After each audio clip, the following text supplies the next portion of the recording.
Madame, Monsieur, bienvenue dans cette émission Questions publiques présentée par Amira Otoko. Au sommaire de cette émission Questions publiques, l'apport de chaque acteur majeur dans le changement, notamment l'Église catholique, les mouvements citoyens et surtout le chairman Moïse Katumbi, son parcours ainsi que son combat pour l'alternance au sommet de l'État. Dans ce document qui va circuler à travers le monde, conçu et produit par un Congolais, Peter Tiani Malembe. Le bienfaiteur n'est jamais rongé par le regret de ses sacrifices.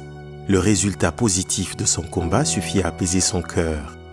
Certaines des plus grandes choses qui ont été accomplies l'ont été par des personnes dont beaucoup ignorent le rôle majeur dans le cours des événements. Des personnes qui discrètement ont consacré leur vie à améliorer celle des autres. Les gens ne les remercieront pas forcément, mais l'histoire s'en souviendra. Un homme au grand cœur, soucieux des autres, motivé par une transcendance de l'image de son pays et de l'amélioration des conditions de vie de ses compatriotes, riche homme d'affaires et homme politique de la République démocratique du Congo, Moïse Katumbi Chapwe a arpenté son chemin jusqu'au sommet en travaillant de ses propres mains. Et j'ai commencé la pêche et voilà, j'ai dû gagner mon argent ici, très jeune. C'est la rivière ici qui m'a apporté la chance dans ma vie. Donc j'ai dû faire des économies à partir de $100 et je suis venu acheter le poisson salé. Quand je suis venu acheter le poisson salé, je suis allé livrer à l'internat de la Kafoubou chez un prêtre. Il m'a payé $600 et il était très content de la qualité de mon poisson. Il m'a demandé s'il pouvait me donner un prêt pour amener plus de poissons parce que c'était de la très bonne qualité. Je dis, un prêt de combien? 3 000. J'ai eu peur d'avoir un prêt de $3 000. Ça, c'était vers les années 85. J'ai revendu ce poisson à $16 000. Et donc là, j'ai senti que je pesais un peu. C'était beaucoup d'argent à l'époque, $16 000. Et il m'a cherché des contrats dans tous les internats. Et quand il m'a cherché les contrats dans tous les internats, je me suis retrouvé peut-être avec $50 ou $60 000, mais je ne dormais pas. Dans la chambre, tout le temps, j'étais obligé de compter l'argent. Quand j'ai quitté, je n'avais plus sommeil, j'étais obligé de compter l'argent.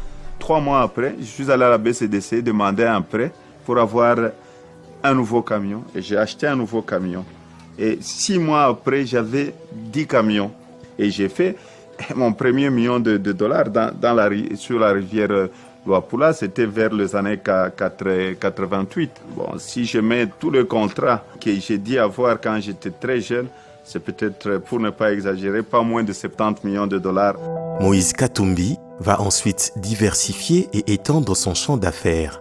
En 1997, il crée la société Mining Company Katanga, MCK en sigle, une société sous-traitante de la Gécamine dans l'exploitation du cuivre et du cobalt. Il la revendra en 2015 à la société française Necotrans. Il est également président du club de football congolais tout-puissant Mazembe, sacré 5 fois champion d'Afrique et finaliste de la Coupe du monde des clubs en 2010. Son parcours d'homme d'affaires aguerri fera de lui un entrepreneur important. L'hebdomadaire anglais The Economist le décrira en 2015 comme le 2e homme le plus puissant de la RDC. En 2006, Moïse Katumbi se lance en politique. Il sera élu député du Katanga aux élections législatives avec plus de 100 000 voix en sa faveur. En janvier 2007, avec 94 voix sur 102, soit plus de 90% de suffrages exprimés, Moïse Katumbi devient gouverneur de la province du Katanga.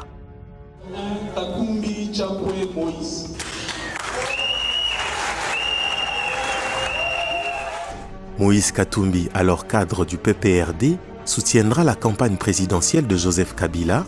Grâce à son soutien, Joseph Kabila arrivera à sensiblement faire pencher la balance électorale en gagnant un nombre significatif de voix dans le Katanga et être élu président de la République en 2006 tout comme en 2011. Pendant plus de 8 ans, Moïse Katumbi tiendra le gouvernail de la province du Katanga.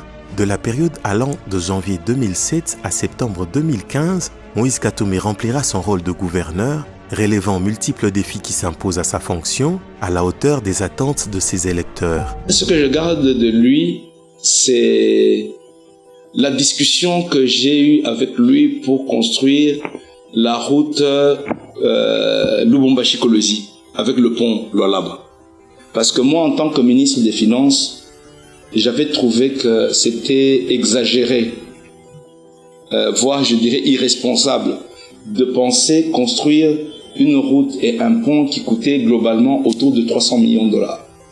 Alors que la province, en ce moment-là, ne tournait qu'autour de 200 millions de dollars par an.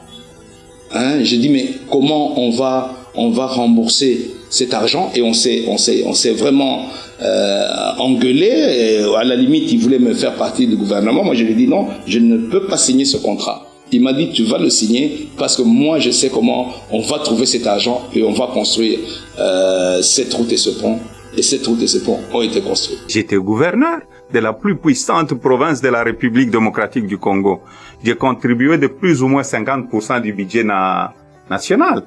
Je suis fier de ce que je fais quand j'étais gouverneur.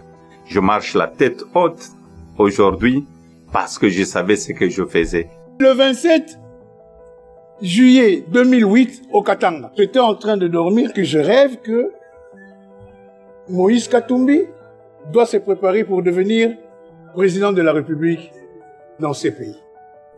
Quand nous avons terminé de travailler, je dis à gouverneur, ce soir, mon rêve était que tu es devenu président de la République. Il me dit, ah, grand frère, arrête, il y a un président qui s'appelle Joseph Kabila. Je suis sorti. On est rentré. De temps en temps, on s'appelait. Ah bonjour, comment ça va mec? Ah mais j'ai vu ton interview. Moi je dis, ah mais bon, des fois aussi je lui disais félicitations pour que le Katanga est en train de se développer grave avec et tout. Non, on se parlait jusqu'en 2009.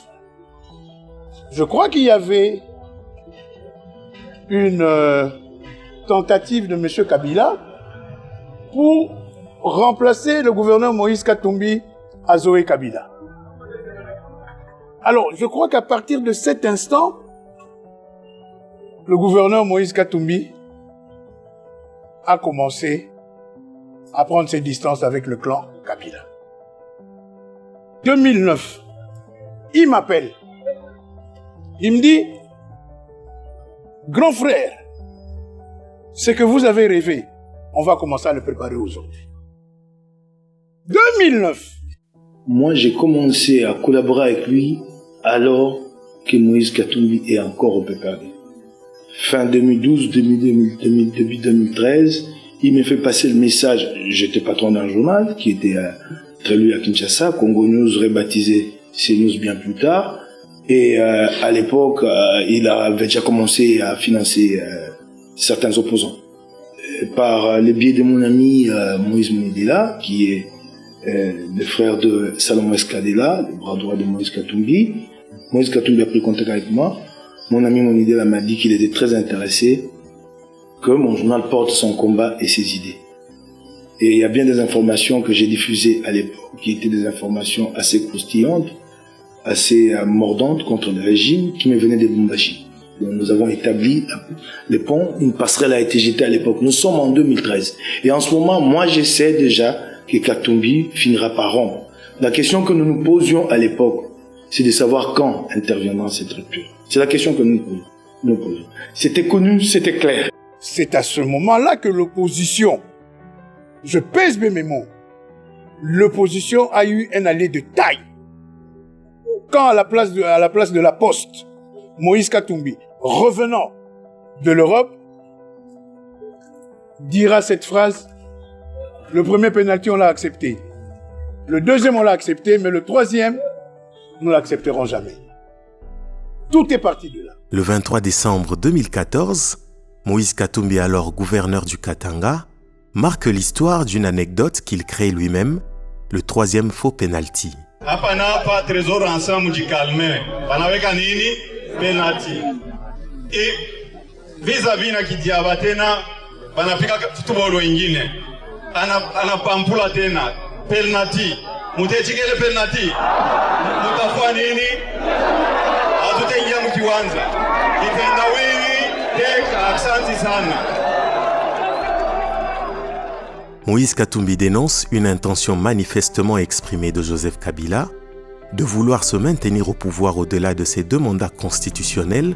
Joseph Kabila, président de la République en ce temps, était déjà à son 2e et dernier mandat qui devait prendre fin en décembre 2016, mais voulait à tout prix se maintenir au pouvoir, briguer un 3e mandat, alors que la Constitution ne lui en donnait pas le droit. D'où l'anecdote 3e penalty. C'était pour dire non et on voulait l'alternance. Moïse, quand il est rentré en tant que gouverneur, il tient son discours pour dire qu'il ne veut plus de 3e faux penalty. C'est comme ça qu'il est entré aussi dans la danse. Cette déclaration, je dis, c'était avait un effet déclencheur à libérer les esprits. Une arme lourde que Moïse Katumbi a utilisée contre Kabila et ça libérait les esprits. Ça libérait les esprits. Les gens disent, ah bon, si Moïse Katumbi dit ça, lui qui était à côté de Kabila, lui qui connaît Kabila mieux, lui qui a fait la campagne de Kabila en 2006, en 2011, donc il en sait beaucoup quand il dit ça. Il fait autorité la phrase de Moïse Katumbi. Quand je parlais du 3e faux penalty, les gens se souviendront un jour de ça. Le 23 décembre 2014, j'étais gouverneur, Joseph Kabila était au Katanga, dans ma ville, à Lubumbashi, et j'ai réveillé le peuple congolais. Les historiens écriront ça un jour dans notre pays. C'est un grand jour. En début de l'année 2015, un groupe de 7 membres de la majorité présidentielle décide de lever la voix pour exprimer leur désaccord sur certains dysfonctionnements de leur regroupement politique qui est l'Alliance pour la majorité présidentielle. Alors nous sommes rencontrés chez le vieux Kyungu. On avait convenu que je minute une lettre adressée au chef de l'État. Mwando, Kyungu, Lumbi, Kamitatu, Ndundu et moi-même, prêts à signer cette lettre-là. Et j'ai rédigé la lettre, on l'a approuvée. Après aussi, nous sommes allés chez lui à sa résidence pour le déjeuner. Voilà la première rencontre avec Moïse. On est revenu sur l'affaire de penalty.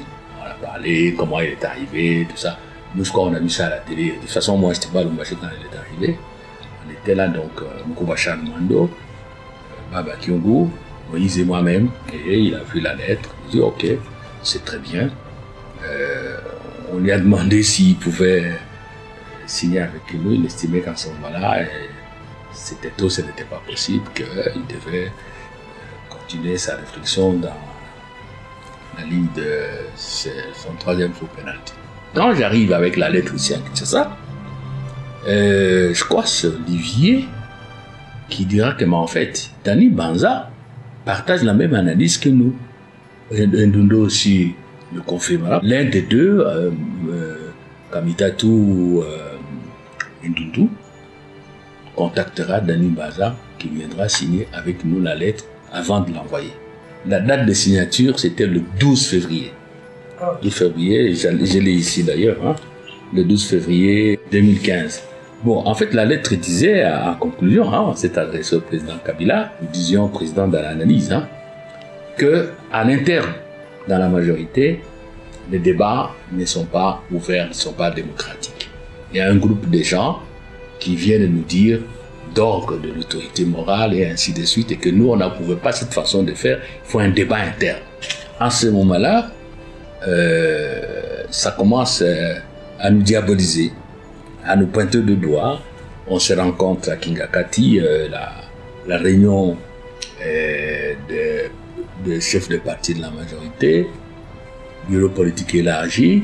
Et là, je ne vous épargne de détails. Hein. Le militantisme s'exprime, on a trahi, il y en a qui disent qu'on doit nous chasser, on nous a traités de traîtres. C'est le militantisme, un peu comme à l'époque du parti État, quoi. Hein. Il s'est fait que, bon, on n'a pas été compris. Le groupe de 7 s'était décidé, après l'inaction de Joseph Kabila à leur première lettre, d'en écrire une deuxième qu'ils décideront de rendre publique. Après plusieurs tentatives à vouloir se faire écouter sans succès, la séparation se concrétise enfin juste après une réunion politique de l'AMP le 16 septembre 2015. Alors, maintenant, on est arrivé à Pokoki. On est réunis là, on arrive, bon, chacun fait son petit militantisme. Ben Minaku introduit, on n'a pas voulu que nous parlions.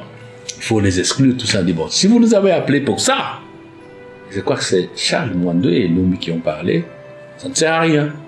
Bon, excluez-nous. Nous sommes sortis. C'est ça la naissance du G7. Au moment où nous considérons que les fondamentaux sont mis en danger, alors là, on ne peut pas rester spectateur. Il faut avoir le courage de dire « Halt, c'est une ligne blanche que j'ai tracée. Je l'ai tracée personnellement, je l'ai tracée avec mon parti politique et je me suis retrouvé avec mes amis politiques. Je ne franchis pas cette ligne. Quand vous n'êtes pas d'accord, il faut savoir dire non, il faut savoir quitter. Il faut savoir quitter la table. La table était desservie, eh bien, nous sommes partis. Ça a changé beaucoup de choses dans la perception. Dans tout ça, nous étions en contact avec Moïse. Parce que nous voulions que lui soit le président du G7. Dans l'entretemps aussi, lui nous avait fait part de sa décision maintenant de démissionner du PPRD et d'entrer dans le combat pour la sauvegarde de la Constitution. Ça, il n'y a pas de mystère à faire là-dessus. Nous étions au courant que Moïse était en train de se préparer pour quitter le PPRD et se mettre dans la lutte pour la sauvegarde de la Constitution avec nous. Et étudier maintenant comment nous allons nous articuler pour préparer les listes des autres élections, le partenariat avec qui, vous comprendrez, pour le partenariat, le rôle que Katumbi verra maintenant pour qu'on se rapproche avec l'UDPS et les restes. Sa motivation ? Faire échec au projet d'une continuité de la dictature et délivrer le Congo de l'emprise de ceux qu'il qualifie de traîtres. Je n'ai pas trahi la majorité présidentielle parce que je n'ai pas trahi ma constitution. C'est lui qui trahit la constitution, c'est un traître. À partir de ce moment, les choses commencent à se corser entre Joseph Kabila et Moïse Katumbi. Le conflit entre les deux poids lourds du pays prendra des dimensions disproportionnées jusqu'à en arriver à une séparation complète. Je n'étais pas d'accord avec ce que Kabila faisait, parce que Kabila n'a pas respecté notre constitution. Le 29 septembre 2015, Moïse Katumbi démissionne du poste de gouverneur du Katanga et du PPRD, parti au pouvoir. Il déclare « Tout est mis en œuvre pour ne pas respecter la Constitution ». Souvenez-vous que nous avons fait le déplacement de Bukavu et Goma après l'assassinat de Mamadou Ndala. La main de Moïse avait été pour quelque chose dans ces déplacements-là. Goma, Bukavu, nous étions une trentaine, une quarantaine. C'est lui qui nous avait aidés à faire ces déplacements-là. Je le savais, Kamela n'avait pas voulu me le dire, mais c'est moi quand même qui avais été quelque part à la manette. Donc il y a des choses que j'apprenais par d'autres sources que par lui. Donc il pouvait bien s'imaginer que j'avais aussi mes sources à me mâcher. Là, Moïse avec Kabila, nous faisons ces déplacements. Moïse Katumbi est encore officiellement au PPRD. Mais ça bruisse dans tout, ça bruisse dans tous les sens. C'est quand on commence à douter de sa loyauté, ça parle dans tous les sens déjà dans les rangs du PPRD. Nous, on se demande même si finalement c'est pas Kabila qui va prendre le dessus un jour et se rendre compte que ce type est devenu dangereux pour moi, une taupe, pratiquement. Donc c'est cela. Je vais vous mettre en lumière, en relief 2-3 autres gestes de Moïse qui montrent qu'à l'époque, il était déjà là, il était dans le combat, il comprenait ce qu'il voulait. Moi-même, en 2014, j'effectue un voyage aux États-Unis. C'est le sommet USA-Afrique qui finance ce voyage, c'est Moïse Katumbi qui le finance. J'ai pas honte à le dire, c'est un financement reçu dans le cadre d'un combat. $10,000, ça m'a permis de m'acheter mon billet et de m'assurer mon séjour. J'effectue ce voyage, Moïse sait pourquoi je l'effectue, parce qu'en ce moment-là, Kabila fait le déplacement aux États-Unis et il est reçu sur place par John Kerry. John Kerry lui dit clairement que monsieur, vous ne franchirez pas 2007. Donc, troisième mandat interdit, comme totalement interdit. J'y suis allé pour avoir la bonne information. Nous savions à l'époque, nous avions anticipé, nous savions que Mende allait venir manipuler l'opinion ici. Et c'est effectivement ce qui s'est passé. Quand Mende revient ici, il dit il ne s'était agi que des questions économiques. Nous n'avions pas parlé politique. Et moi, je rentre avec la conférence intégrale de Ruston Ngol, envoyé du président américain en RDC. La rupture intervient et là, j'étais au courant de cette rupture. Moi, je l'attendais, j'étais impatient. Je disais, il faut bien qu'il se décide à un moment donné. C'était dangereux de continuer à jouer ce jeu-là, à mon point de vue. Pour moi, il fallait rompre et se présenter en opposant clairement. Ça pouvait le protéger même sur le plan de son intégrité physique. C'était ça ma compréhension. Et c'est alors, quand je le pense, que la rupture intervient. Moïse Katumbi est donc officiellement candidat à la présidentielle. Une annonce qui était attendue depuis plusieurs mois, depuis que l'ancien gouverneur du Katanga a claqué la porte du parti au pouvoir. Une candidature par simple communiqué ce soir, dénonçant le harcèlement policier et judiciaire. Il s'engage à établir un véritable état de droit en RDC, appelant à la désignation d'un candidat commun pour toute l'opposition congolaise. Cette annonce lui vaudra pratiquement une chasse à l'homme. Dès le lendemain, Moïse Katumbi devient la personne à abattre. Parce que moi je savais, quand il a dit ça, je lui ai dit, mets-toi en tête que ta misère commence maintenant. Et effectivement, ça c'est moment-là que ça a commencé. Quand j'ai dit que j'allais postuler, je savais qu'on allait m'attaquer. Mais on n'allait pas me détruire. Parce que Dieu me protège. Il devient de ce fait victime des tracasseries administratives, d'intimidation et de harcèlement judiciaire. En RDC, Joseph Kabila porte plainte pour corruption contre des gouverneurs. C'est inédit. Le président congolais a déposé plainte notamment contre l'un de ses principaux rivaux. Il s'agit de Moïse Katumbi, le charismatique gouverneur du Katanga et potentiel candidat à la présidentielle en 2016. Les accusations formulées par le pouvoir. Le richissime homme d'affaires est accusé d'avoir recruté des mercenaires étrangers et notamment américains. Plusieurs anciens militaires américains se trouvent actuellement au Katanga et sont au service de M. Moïse Katumbi Tchapo. Nous avons une documentation énorme qui a été déposée auprès du procureur général de la République pour qu'il puisse faire toutes les investigations. Moïse Katumbi doit être jugé le 27 juin prochain pour une affaire de recrutement présumé de mercenaires. Ce sera devant la Cour suprême de justice, une juridiction qui n'est pas compétente selon ses avocats et dont les décisions sont rendues sans possibilité de recours. Parce que c'est un faux procès, monté de toutes pièces et surtout mal monté.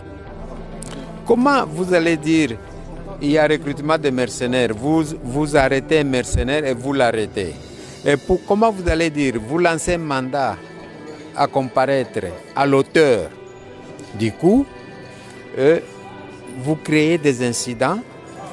Il répond le lundi à votre convocation, le mercredi à votre convocation et le vendredi, il vient répondre à votre convocation, mais vous l'empêchez même d'entrer, vous créez des problèmes. On attentera même physiquement à la vie de l'ex-gouverneur en lui administrant un poison mortel. Pendant les troubles, les soi-disant procès créés là-bas, dans les bousculades le vendredi, il y a un individu qui s'est introduit derrière lui qui lui a fait une piqûre dans le dos. Alors maintenant on est en train d'analyser pour voir c'est quel genre de poison pour trouver l'antidote, ce n'est pas facile. Donc il est aux soins et la santé n'a pas de prix. Alors vous confirmez que finalement c'était un poison, ce qui s'est passé à Lubumbashi? C'était une piqûre, on lui a fait une piqûre dans le dos, mais je confirme. Oui. Et c'est tout à fait diabolique et je condamne même ça. Ils ont tout essayé. À la fin on me sort une histoire pour dire « Ah, j'ai volé une maison ». Mais mon joueur Poutou là, j'ai acheté un Poutou plus de 20 maisons. Il n'y a pas un joueur de Mazembe qui a moins de 5 maisons. Que j'ai acheté à mes joueurs. Je vais aller voler une petite maison qui appartient à mon grand frère et une maison que je n'ai jamais réclamée. Et on fait un dossier, c'est une honte pour la République. Donc il y a des simple de terre. Moïse a dit que ça a engagé. Na yebi makamanda kwa na te bino bolobi a spolié. Chantal Ramazani, juge du tribunal de paix de Lubumbashi Kamalondo, en charge du dit procès contre Moïse Katumbi pour cette affaire de maison qu'il aurait soi-disant spoliée, subira elle aussi des pressions énormes venant de toutes parts. Nous n'avons pas pris la décision. La décision nous a été dictée par le premier président. Ça nous a été dicté par le premier président. Il dit, pour ces dossiers, vous devez les condamner à 3 ans de prison. Vous devez, il doit payer une amende de $1 million. Mettez aussi, ça doit être assorti d'une clause d'arrestation immédiate, le 21. Bien que le jugement n'était pas signé, mais c'était déjà annoncé sur la chaîne télévision 50, comme qu'on avait condamné Moïse à 3 ans de prison. Mais un dossier qu'on n'a même pas, on n'a pas remis au greffe. Les gens n'ont pas encore pris connaissance. Mais déjà la télévision de Kinshasa, nous à Lubumbashi, mais la télévision de Kinshasa a annoncé déjà que non, on l'a déjà condamné. Un jour, on parlait avec lui. Il m'a dit, mais Jean-Marie Kassambe est en train de dire des choses comme ça sur moi. C'est quelqu'un que j'ai tout donné. Même à travers sa télévision. C'est la seule fois que j'ai entendu Moïse Katumbi parler de quelqu'un comme ça. En juillet 2016, Chantal Ramazani sort clandestinement du pays. Elle dénonce des pressions et menaces physiques qu'elle aurait subies venant du ministère de la Justice, de la Présidence de la République et de l'Agence nationale des renseignements pour faire condamner Moïse Katumbi à tout prix. Ils ont envoyé des militaires chez moi. Ils ont envoyé des militaires, ils ont arrêté mon chauffeur. Et à ce moment-là, moi, qu'est-ce que je pouvais faire? Je ne pouvais quand même pas rester à Lubumbashi. Il y a des compatriotes qui m'ont aidé. À m'en foutre, ils ont mis ma photo partout, à l'aéroport, partout, je ne sais pas. Donc, c'était difficile pour moi de m'échapper. Mais, Dieu aida, je me suis retrouvée ici en France. Chantal Ramazani vit actuellement à Paris, sous la protection de la Fédération internationale des ligues des droits de l'homme. En fait, moi, c'est que j'insiste ici pour dire que le dossier, ce n'est pas un dossier de droit commun comme tel. C'est un dossier politique, un dossier dans lequel nous avons reçu des pressions, un dossier dans lequel nous n'avons pas délibéré, il n'y avait pas d'intime conviction de juge. Tout ce qu'on nous a demandé de faire, nous l'avons fait sous menace. Parce que là, il était entouré des militaires, il nous a demandé de signer. D'ailleurs, mes collègues ont refusé de signer. C'est un jugement qui a été signé à 2 temps. Le 21, à 19h30, l'autre magistrat a refusé de signer. Il a signé le lendemain, en recevant aussi des menaces, comme quoi, si on ne signe pas, on va nous condamner à 10 ans de prison, nous faire passer à flagrance et on va aussi nous révoquer. J'ai demandé que ma signature soit retirée de ce jugement parce que ma signature a été estorquée. C'est un procès vraiment bidon, monté de toutes pièces. Parce que dans quel but? C'était dans le but de les retirer de la course de la présidence. C'était dans le but d'obtenir son inéligibilité par rapport à tout ce qu'il a comme ambition. Ça, j'ai compris. Parce qu'ils ont dit ça. Ce n'est que des procès bidons où on sent clairement que la main du pouvoir est derrière. Il y a eu procès mercenaire, maintenant procès bâtiment Mahenge. Or que le bâtiment Mahenge, c'est mon bâtiment. J'étais locataire de ce bâtiment auprès de la SONAS depuis 1970. Et Moïse vivait chez moi, il avait que 6 ans. J'ai acheté cette maison, la SONAS me l'a vendue en 1976 et Moïse avait que 12 ans. Donc moi, Moïse et toute la famille, nous vivions dans cette maison, mais c'est ma maison. Ce n'est pas la maison de Moïse. Alors vous comprenez par là que on va poursuivre Moïse qui n'est pas propriétaire de la maison. Le propriétaire de la maison, c'est moi. Et s'il y a des poursuites à engager, ces poursuites doivent être adressées, engagées vers moi et non vers Moïse. Toutes ces affaires judiciaires sans fondement serviront en fait à camoufler une nette intention de nuire à la personne de Moïse Katumbi. Human Rights Watch dénombrera plus de 40 proches de Moïse Katumbi arbitrairement arrêtés, parmi lesquels Wits Mulongo, son chef de cabinet. Après plus d'une année passée en prison, la santé du professeur Wits Mulongo se sera sensiblement détériorée au point de causer tellement de peine à son épouse Sylvie Katanga qui perdra la vie se faisant trop de soucis pour l'état de santé de son mari. Le prof Wit Mulongo s'exprimera à sa défunte femme à travers une épitaphe. « Merci pour tout ce que tu as enduré depuis mon arrestation. Que Dieu te donne ce que je n'ai pas réussi à te donner. » Toute la cour va savoir. Moi, j'ai compris qu'on m'en veut parce que je travaille avec Moïse et qu'il faut trouver la petite bête à tout prix pour me neutraliser. Je suis pas né de la dernière nuit. Dès le départ, je sais pourquoi vous êtes venu violer ma résidence. Sans mandat. Je sais que c'est pour ça. Mon étonnement est toujours grand. Qu'on ait continué pendant 2 mois et demi à m'humilier alors que le 23, on m'a enlevé le 22. Le 23, j'étais ici et le même 23, en début de soirée, l'organe de la loi me demande si j'ai une autorisation de porter ça. J'ai dit oui. Vous en avez? J'ai dit oui. On peut voir ça. Le conseil que vous voyez ici, depuis les 23, c'est depuis moi. Je savais qu'on allait m'attaquer à gauche, à droite. L'élan que Moïse Katumbi avait déjà lancé, celui de consolider l'opposition derrière un seul candidat, démarre et commence à prendre forme. Il se tiendra alors à Genval en Belgique, une rencontre historique de toute l'opposition congolaise. Genval, c'est encore lui à la manœuvre, à la baguette.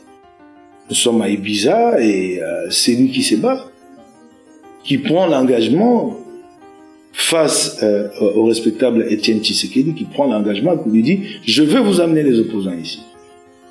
Je veux vous les amener ici, à Bruxelles, et nous nous réunir. » Et ils se sont réunis. Il y a eu un rassemblement qui nous a permis de contrer Kabila, qui nous a permis de changer la donne. C'est à ce moment-là que le rapport de force avait changé. Tout est parti de Genval. Je crois que l'initiative d'organiser Genval est venue de Moïse Katumbi et de Tshisekedi père, parce que l'objectif c'était de rassembler toute l'opposition.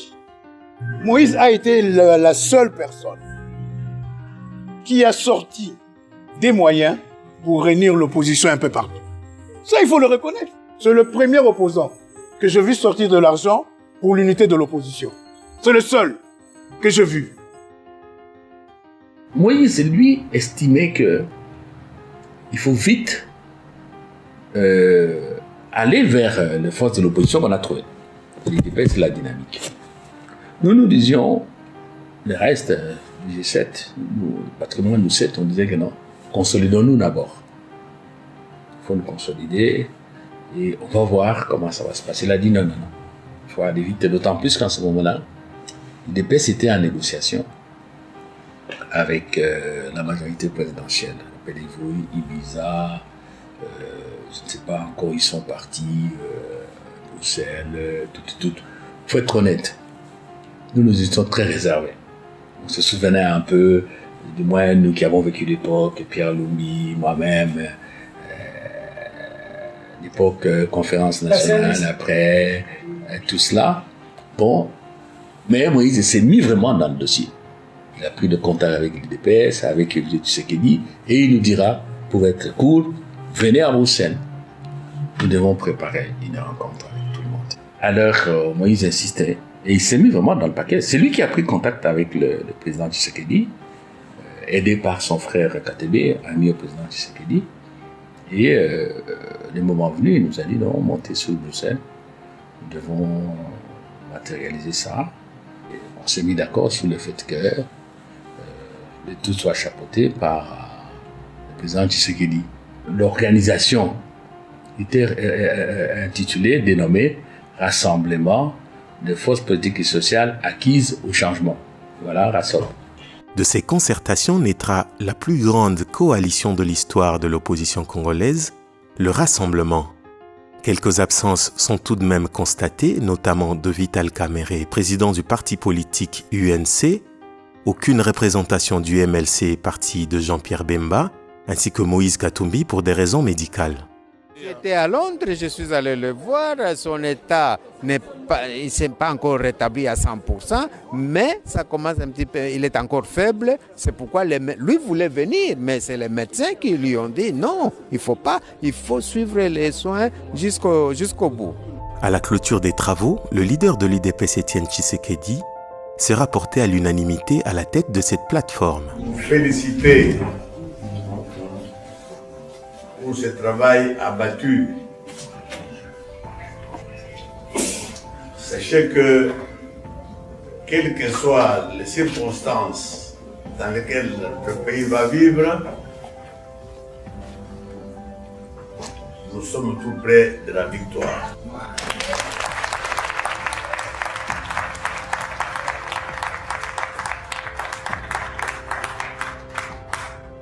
Je vous félicite donc chaleureusement.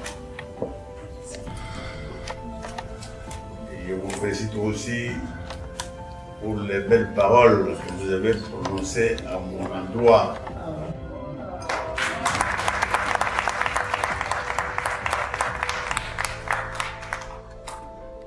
Et je déclare clos les travaux de la conférence des forces politiques et sociales acquises au changement.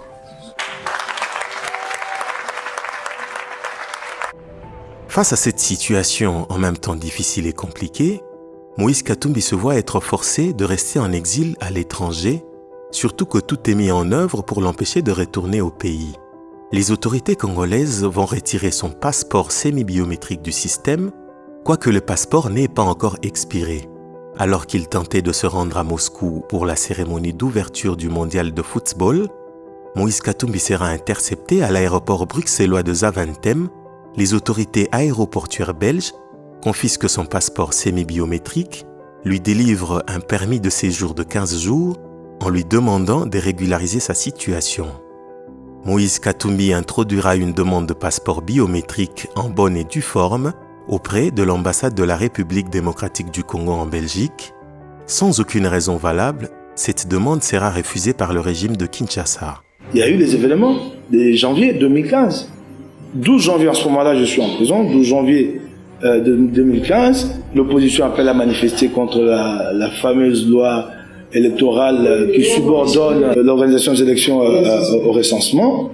L'organisation appelle à manifester le 12 janvier. Flop, échec. Flop, échec. Personne dans la rue. Évaluation, le lendemain, qu'est-ce qui a fait défaut? L'opposition a manqué de moyens pour sensibiliser. Ce n'est un secret pour personne. À chaque fois que nous avons des marches, nous avons des villes mortes, il faut bien que les gens puissent aller battre le cocotier. Le financement venait de Moïse Katumbi. Pour faire les tracts, pour que les gens puissent prendre des bus. Encore, on avait un grand spécialiste qui ne dort jamais avant 5 h du matin, Joseph Olengankoyi. Dès lors que vous lui confiez la responsabilité, c'était le lendemain matin, tout Kinshasa était pourri de tracts, et même juste dans le Congo central, dans les Bandundu. Je ne sais même pas comment il faisait, mais le lendemain, vous avez les résultats. Et c'est Moïse Katumbi qui met la main à la poche. Il met la main à la poche et paye. Il casse gros, en termes de centaines de milliers de dollars. Centaines, je ne vous ai pas donné le montant précis. Centaines. Et je vous dis pas, dans l'opposition là, il y a des costauds qui pèsent dans des millions. Mais quand il s'agit de financer l'opposition à travers des actions, ils font le mort. Et une semaine après, à la surprise générale, personne ici attendait. La majorité s'était gaussée de l'opposition, qu'elle n'était plus capable de mobiliser, qu'elle avait perdu tous ses ressorts. Une semaine après, une grande réussite. Grand succès. Grand succès.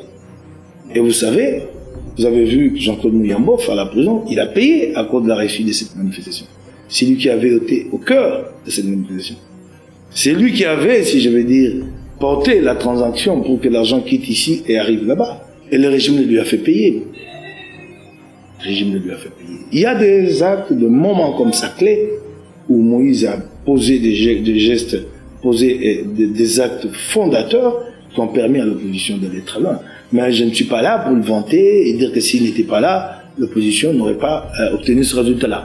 Mais, restituant à l'histoire ce qui a été fait, cet homme a beaucoup fait. La crise politique qui flottait déjà depuis plusieurs mois à Kinshasa continuera pendant ce temps à s'intensifier. Pour cause, L'incapacité du régime de Joseph Kabila de pouvoir organiser les élections dans les délais constitutionnels, cet état de choses suscitait depuis plus d'1 an des vives tensions avec l'opposition. Pour sortir de cette crise, l'Union africaine désigne l'ancien Premier ministre togolais Eden Kodjo comme facilitateur pour permettre une sortie de crise et faire naître du régime et de l'opposition un accord qui éviterait une situation critique. Quoique Eden Kodjo entame les pourparlers avec l'opposition en vue d'un probable accord futur, Étienne Tshisekedi rejette le choix du facilitateur et l'accuse d'être partial. Ndenge bolandaki oyo bapesaki biso lokola facilitateur, tout le monde était facilitateur à la traité.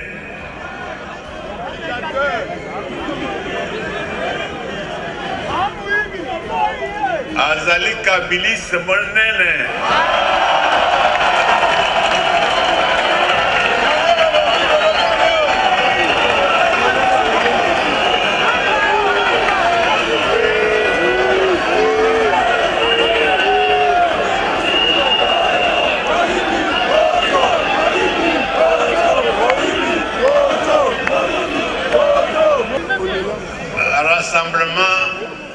Et puis ça y est, confiance était et retirer confiance naïe.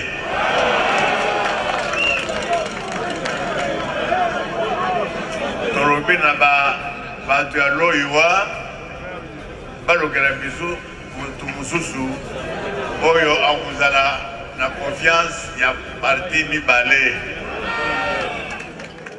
Moto ayelaka biso Moïse Katumbi biso ba Daniel Safweza nani eza papa Tshisekedi. Papa Tshisekedi mzayelaka biso Moïse Katumbi tokenda meeting mokolo Tshisekedi abi Kodjo azali kabilisa monene ayebisi biso atalisi biso Moïse Katumbi pe akoya moto biso Tshisekedi alakisi biso tokoboya Tshisekedi musapesi biso Moïse Katumbi bayebi idepesi soka telemi koto Moïse a telemi to sangani to tie makasi na biso elongo ekozala victoire. Dans la difficulté de rentrer au pays, Moïse Katumbi continue à apporter appui aux autres membres de l'opposition se trouvant sur place en RDC, en faisant le lobbying et la pression sur Joseph Kabila, l'empêchant en même temps de briguer un 3e mandat et de repousser la tenue des élections. Je me suis bâti à l'extérieur. Je ne vais pas vous dire le nombre de voyages. Et les gens croyaient que Moïse faisait la diplomatie qu'en Europe. La plupart de mon temps, 70% de mon temps, je l'ai passé en Afrique.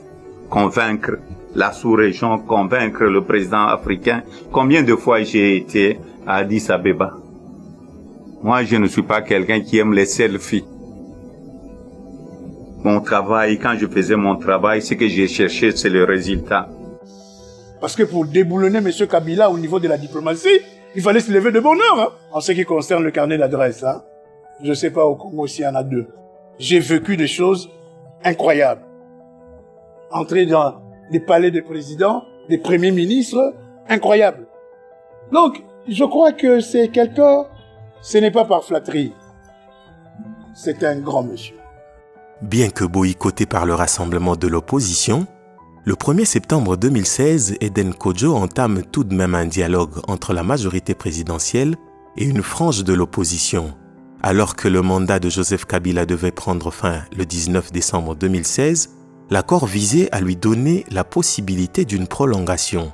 Ne vous laissez pas impressionner par les soi-disant résolutions et les soi-disant dialogues que kabilistes ont tenus à la cité de l'Oyoa. Vous devez rester vigilants et mobilisés tant que le vrai dialogue ne sera pas tenu à Kinshasa. Moïse Katumbi, en ce temps toujours en exil, apporte son soutien moral et financier pour l'organisation des marches et manifestations pacifiques en vue de faire partir Joseph Kabila du pouvoir. Nous avions besoin de quelqu'un comme Moïse en ce moment. Il faut que les gens le reconnaissent. Et j'ai l'impression que chez nous, quand vous parlez argent, tout de suite, il y en a que ça révulse. C'est repoussant. Non. L'argent, vous en avez besoin dans un combat. Il n'y a pas de combat sans moyens. Et Moïse a apporté ces moyens dont nous avions besoin. À un moment crucial, moi je vous dis, il a apporté et ça a permis aux opposants et à l'opposition dans l'ensemble de tenir. Bautawana, il faudrait bakende. Babomi mboka. Lelo et souffrance eza ebele na Kinshasa. Bautawana balingi souffrance wana et continuer. Heureusement, Banakin, depuis 2015, vous vous êtes battu. 2016, je vous félicite. Soki Motowana atikali na pouvoir, Kindoki etikali na Congo. Constitution na biso, toza na article 64. Parce que Bautawana balingi batika pour qu'ils continuent à voler le peuple congolais. Il faut Bautawana, tolagisa bango, toza très intelligent de plus que eux. Il faudrait batika makambo wana balingi basala, mais oyo tolingi tozala déterminé. Il faudrait tozala bomoko po to chasser bantu wana parce que ce sont les ennemis du peuple. Lelo bazoyiba mbongo eloko ezosala mate na mboka na biso. Pour exprimer son rejet à ce dialogue non inclusif mené par Eden Kodjo, le rassemblement appelle la population à observer le 19 et 20 septembre 2 journées villes mortes. La République démocratique du Congo, de nouveau en proie aux violences. Une cinquantaine de personnes seraient mortes à Kinshasa dans des affrontements entre les manifestants anti-Kabila et les forces de l'ordre. Les émeutiers réclamaient le départ du président dont le mandat expire le 20 décembre. Ne pouvant pas se représenter, Joseph Kabila fait tout pour retarder l'élection. Nous défendons notre démocratie. Kabila, on ne veut plus de toi. On ne veut plus de toi, M. Kabila. C'est un rassemblement des principaux partis d'opposition qui avaient appelé à manifester dans tout le pays pour exiger la convocation de la présidentielle. Mais la protestation a rapidement tourné aux violences et au pillage, confortant le gouvernement dans sa politique répressive. Nous, on n'est pas des Congolais, nous sommes des étrangers, parce qu'on souffre dans notre pays même. On ne va pas continuer à vivre avec des sauvages pareils. Le peuple est aujourd'hui en colère, le peuple veut mettre fin à cette dictature. Le pouvoir est actuellement en négociation avec une frange minoritaire de l'opposition pour trouver un accord censé aboutir à des élections apaisées mais retardées. Nous avons donné un avertissement à M. Kabila. Mais le 19 octobre, nous lui donnerons une carte jaune. La carte jaune signifiant que 19 décembre, ce sera la carte rouge. Il faut rester attaché à votre organisation qui est le rassemblement et ne vous décevra pas. Malgré ces avertissements, ce dialogue se poursuivra quand même jusqu'à aboutir à un accord le 18 octobre. L'accord politique signé entre la majorité présidentielle, une frange de l'opposition et la société civile prévoyait notamment que Joseph Kabila reste au pouvoir jusqu'à l'élection d'un nouveau chef d'État. Comme l'avait déjà prévenu Étienne Tshisekedi quelques jours auparavant, dès le 19 octobre, le lendemain de la signature du fameux accord, le rassemblement organise des manifestations et donne un carton jaune à Joseph Kabila. Agitation dans les rues de Kinshasa, autour du siège de l'UDPS, le parti de l'opposant Étienne Tshisekedi. Quelques pneus en feu et des barricades ici et là, pour protester contre un processus électoral qui n'en finit plus de décevoir. Le peuple veut les élections dans les délais constitutionnels. M. Koyo veut les dialogues sous l'esprit de M. Kabila. Nous ne voulons pas les dialogues de M. Kabila. Aujourd'hui, c'est l'opération Koyo dégage. Autour des partisans, des policiers dépêchés en nombre et une tension palpable, en contraste total avec le calme qui règne ailleurs en ville. Boutiques fermées, portes cadenassées et shops désertés. Le résultat de l'appel à la grève lancé par le rassemblement, la coalition d'opposition. Une journée ville morte pour dénoncer la convocation du comité préparatoire du dialogue national. Un dialogue auquel une partie de l'opposition ne croit plus. Et leur colère se dirige désormais vers Edem Kojo, le facilitateur de l'Union africaine qui a démarré les pourparlers. Face à cette crise politique qui ne s'arrangeait toujours pas, le 8 décembre 2016, l'Église catholique, à travers la Conférence épiscopale nationale du Congo, s'y implique et propose une concertation entre le pouvoir et l'opposition. Ce nouveau dialogue sera pour cette fois capable de réunir la majorité présidentielle et toute l'opposition. C'est le dialogue de la dernière chance. Selon les observateurs, majorité et opposition congolaise entament un nouveau cycle de discussion organisé sous l'égide de la conférence épiscopale nationale. L'imbroglio politique serait-il en train de s'éclaircir en République démocratique du Congo? La conférence épiscopale nationale annonce l'ouverture de nouveaux pourparlers entre pouvoir et opposition. Objectif, tenter de dénouer de manière pacifique la crise politique. La Senko a vite compris le mariage entre Moïse Katumbi et l'UDPS. Cette alliance, cette relation était le courroie moteur de l'opposition. Une fois sur la table des négociations, quelques difficultés se posent et bloquent la signature de l'accord par les parties prenantes. La signature était conditionnée par certains préalables que la partie au pouvoir ne semble pas prendre en compte. Je suis en prison et Moïse m'appelle. Moïse m'appelle aux environs de 23h pour me dire que la majorité présidentielle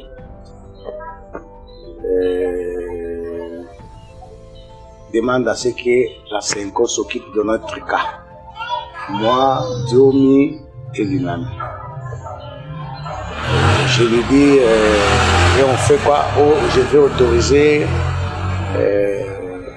Là, on est dans les rassemblements. Qu'on signe l'accord et comme ça, on est quitte. Je lui ai dit, net. Si tu veux le faire, fais-le pour ton compte. Moi, je n'ai pas confiance à ce genre-là. On a longuement discuté pendant 30 minutes. Moi, je lui dis, moi, je ne lui fais pas confiance. Et en fin de compte, il me dira, après tout, c'est l'Église qui nous demande. Tu es catholique, je suis catholique. On fait quoi? À ce moment-là, je lui dis, ok, si c'est l'Église qui va continuer pour que je sorte de la prison que tu rentres, j'accepte. Mais je n'ai pas confiance. C'est là que j'ai dit la grandeur, j'ai lu la grandeur d'âme qu'il y a dans cet homme. Senko, les négociations sont bloquées. Katumbi reviendra pas. La majorité ne veut rien savoir là-dessus. Il dit, apposez la signature. Faites sans moi. Il accepte que le Congo avance. Un autre aurait dit, on n'avance pas, on attend. Ou ça brûle, ou moi je suis là. Il a dit, allez-y. Lors de l'accord de la Saint-Sylvestre, je pouvais bloquer l'accord de la Saint-Sylvestre. Parce que, à l'époque, si vous avez une bonne mémoire, le président Tshisekedi avait demandé que je puisse retourner. Sinon, l'opposition n'allait pas signer l'accord. Et j'ai dit le plus important pour moi, ce n'était pas la personne de Moïse Katumbi, c'était le pays. Et j'ai demandé à ce qu'on signe. J'ai fait des sacrifices. Moïse Katumbi, pendant la Senko, je crois, a posé un acte important. C'est qu'il n'a pas voulu bloquer la signature de l'accord global et inclusif à cause de lui. Parce que nous avions des délégués dans la délégation qui avaient refusé, notamment, de signer l'accord si on ne parlait pas, si Moïse Katumbi ne revenait pas. Nous allions refuser de signer. En tout cas, on s'est concerté. AR, G7, vous n'allez avoir la signature de personne. Donc, on discute. Et même quand Moïse appelle pour nous dire de signer, de ne pas bloquer le processus à cause de lui, il appelle Sesanga AR, il appelle Pierre Lumbi, il m'appelle, il a parlé aussi avec Ndundu, il a parlé avec Amitat. Vous voyez comment nous fonctionnons. On a discuté. Lui, il nous parle séparément, il dit donnez-nous quelques minutes, on se concerte. Il a rappelé aussi, pour dire non, j'ai déjà parlé aux évêques, donnez ma parole d'honneur, vous ne pouvez pas bloquer la nation à cause de moi. Ce qui est important pour moi, c'est qu'on se mette d'accord sur un processus de décrispation et de réconciliation nationale qui intègre mon problème. Parce que je considère que tout est faux. On ne veut pas de moi comme candidat à la présidence, mais ce sont des problèmes qu'on peut régler. Et on dit, ok, alors, quelle est la formule à trouver, à mettre dans l'accord? C'est ainsi que finalement, brièvement, on a dit, bon, on confie le dossier aux évêques. Ils doivent continuer. Particulièrement son cas, celui de Muyambo, à l'époque de Minongala, parce qu'à l'époque, Franck Dongo n'était pas encore arrêté. Finalement, on se met d'accord avec Moïse et nous signons, nous tous, toute la délégation, G7AR. Un acte sans précédent de la part d'un homme motivé par une seule chose, l'intérêt du peuple congolais plus que de son propre sort. Le plus important, c'était mon pays, la République démocratique du Congo. Les négociations pour trouver une issue à la crise politique ont repris ce mardi, à moins d'une semaine de la fin du mandat du président Kabila. Les discussions sont conduites sous la médiation de l'Église catholique en présence de représentants du pouvoir et de l'opposition. 2 points cruciaux sont à l'ordre du jour, la question de la date de la présidentielle et celle de l'avenir de Joseph Kabila.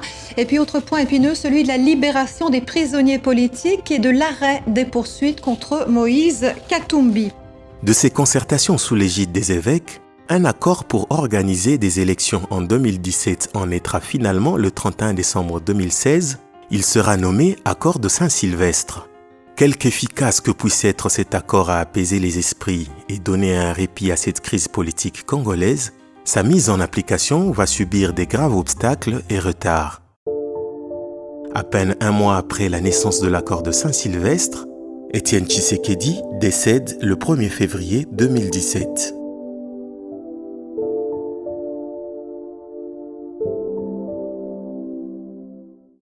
Entre-temps, l'application effective de l'accord de Saint-Sylvestre continue à ramer. Moïse Katumbi avait parlé longuement avec le président Tshisekedi, le père, qui était président du RASOP en ce moment-là. Il avait parlé longuement avec lui parce que il était question qu'on ne puisse pas faire exploser l'opposition. Dans la mesure où on avait tous été d'accord que c'est l'UDPS qui devait prendre la primature. Mais à l'UDPS, il y avait essentiellement Moubak, qui était l'un des favoris. Il y avait Félix et il y avait un troisième. Moubak, nous n'étions pas d'accord. Moïse Katumbi n'était pas d'accord avec Moubak. Parce que Moubak est un extrémiste. C'est pas quelqu'un qui peut réunir ou rassembler les gens. C'est quelqu'un qui est dans une violence verbale permanente, y compris contre ses amis. Monsieur Tshisekedi et tous ceux qui étaient avec moi dans l'UDPS connaissent quelles étaient les relations qui existaient entre Tshisekedi et moi. Tshisekedi sous-entendu Étienne Tshisekedi. En novembre 2016, 2 semaines avant le début des travaux de la Cinco, il me nomme coordonnateur de la commission UDPS chargée du gouvernement alternatif de l'UDPS. Et il met à ma disposition 105 cadres de l'UDPS. 105 cadres de l'UDPS. Coordonnateur, en fait j'étais quoi? Le premier ministre Shedo de l'UDPS. C'était le 25 novembre 2016. 2 semaines après, nous allons à la Cinco. Tshisekedi me désigne, moi, chef de la délégation. Certains petits malins bougent, transforment cette affaire-là. Donc pour eux, Valentin Moubak, c'était un dur, ça ne pouvait pas marcher. Vous vous imaginez le G7 qui avance comme argument à Tshisekedi en disant Moubak est trop dur, nous ne pouvons pas aller avec lui sous ses ordres dans une négociation. Tshisekedi dit mais vous devriez en être content si c'était très dur pour les négociations. Il vous faut un homme comme ça. Et ils ont déployé tous leurs efforts, même de l'argent, pour pouvoir élaguer faussement mon nom à l'insu de Tshisekedi. Parce que quand j'ai découvert cette affaire à la Cinco, Tshisekedi était dans tous ses états. Il a convoqué l'abbé Chilumba, je le cite, l'abbé Chilumba, qui a falsifié cette affaire-là avec les gens du G7. Et j'ai des preuves de quelqu'un qui a entendu, qui était quand Tshisekedi exigeait à Chilomba, l'abbé Chilomba, de restituer le document là. Je dis non, président. Le document a déjà circulé. Laissez ce document circuler. Je ne suis pas là, moi, pour des postes. Je vais aller là-bas pour me battre. Et je me suis battu à la scène. Alors, pour la cohésion de l'opposition, Moïse avait conseillé au président, au père Tshisekedi, de prendre plutôt Félix, qui était, en tout cas, un homme plus ouvert. Et Félix, on peut tout lui reprocher. Mais on ne peut pas lui reprocher d'être conflictuel. C'est quelqu'un de bonne foi et de bon sens. Donc, il nous avait semblé, en ce moment où on passait un cap difficile et où il fallait concilier les uns et les autres, que ce soit au niveau de la majorité et de l'opposition, et au sein même de l'opposition, qu'il fallait quelqu'un qui pouvait un peu servir, qui pouvait concilier les points de vue. Donc, Moïse Katumbi a tout cela pesé de tout son poids pour que ce soit lui qui soit désigné comme le candidat Premier ministre de l'opposition avec l'accord de la CENCO. Pour Moïse, effectivement, c'était Félix ou rien. Et il avait raison. Mais, comme nous avons d'autres politiciens égoïstes et aussi voulaient devenir Premier ministre. Et il y a eu blocage. Il y a eu blocage de notre côté. Et pour Moïse, c'était Félix ou rien. Voilà. Et c'est comme ça que nous avons tout raté. Et la primature et les CENSA. Moïse Katumbi, qui avait, au niveau de la CENCO, a demandé à toutes les plateformes d'ensemble, donc AR, G7 et les autres, de ne pas accepter de donner un autre nom que le nom de Félix Tshisekedi comme Premier ministre à l'époque. C'est comme ça qu'on arrive à... Les rassemblements n'ont pas été divisés à la CENCO. Au terme des négociations de la CENCO, il a pesé de tout son poids sur le vénérable Étienne Tshisekedi. Ça, il faut le restituer. Au moment de ce changement à la tête du RASOP. Bon, il y a des détails que je ne vais pas livrer aujourd'hui, mais il a beaucoup joué pour que Félix prenne la direction du RASOP. C'est toujours le président Moïse Katumbi qui a proposé Félix par rapport à son père, que le fils remplace le père. C'était, pour dire vrai, on ne voulait pas que l'UDPS s'en aille. Donc, à ce moment-là, Félix Tshisekedi s'est lié avec son frère Moïse et ils ont maintenant commencé à travailler ensemble. Bien que l'accord contenait 7 chapitres, le régime de Joseph Kabila ne se limitait qu'à s'occuper du chapitre lié au processus électoral, mais plus grave, à n'y donner que des prétextes pour continuer à repousser la tenue des élections. Nous disons ceci, trop c'est trop. Si le président Kabila n'organise pas l'élection le 31 décembre, il y aura une transition sans Kabila. Et nous allons faire appel officiellement au peuple congolais de chasser le président Kabila. C'est un droit du peuple congolais. Toutefois, quoique la CENI avait annoncé les élections pour décembre 2018, certaines confidences confirmaient à croire qu'en secret, Joseph Kabila voulait encore renvoyer à plus tard la tenue des élections. Face à la pression interne exercée par la population, au lobbying des acteurs tels que Moïse Katumbi et à la pression de la communauté internationale, ces élections doivent se tenir en 2018, où il n'y aura pas de soutien au processus électoral. Le calendrier initial n'étant pas respecté, Moïse Katumbi a immédiatement réagi. Ce régime prédateur veut prolonger instabilité et misère du peuple. Nous n'acceptons pas ce calendrier fantaisiste. Stop, Kabila doit partir. C'est un grand pas que Moïse Katumbi a fait. Un grand pas que M. Kabila ne puisse pas traficoter la Constitution.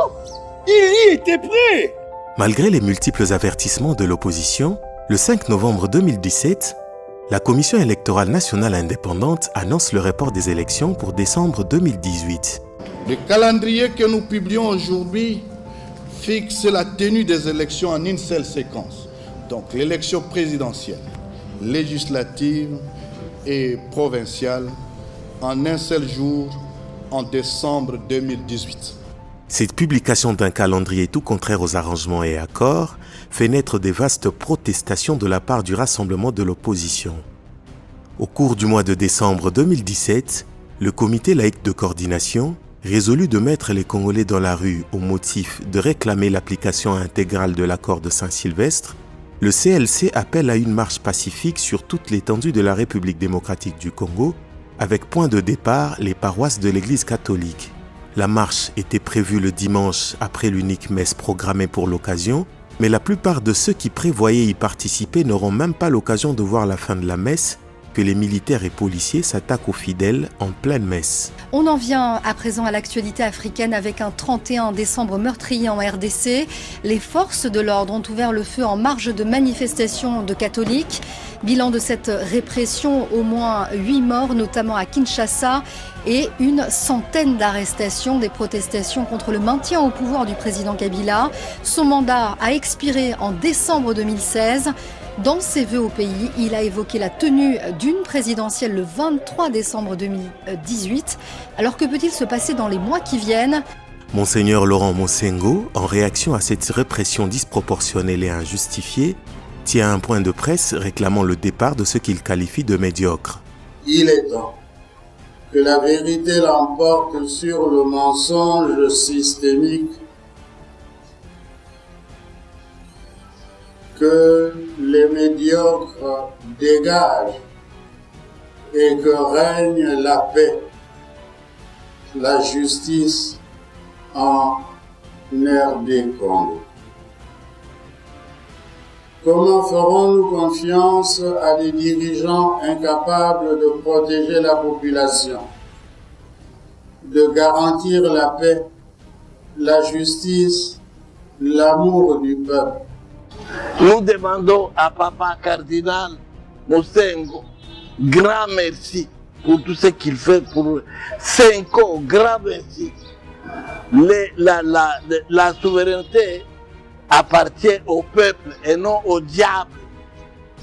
C'est ça la différence. Le diable ne peut pas avoir la souveraineté. C'est au peuple que la souveraineté revient.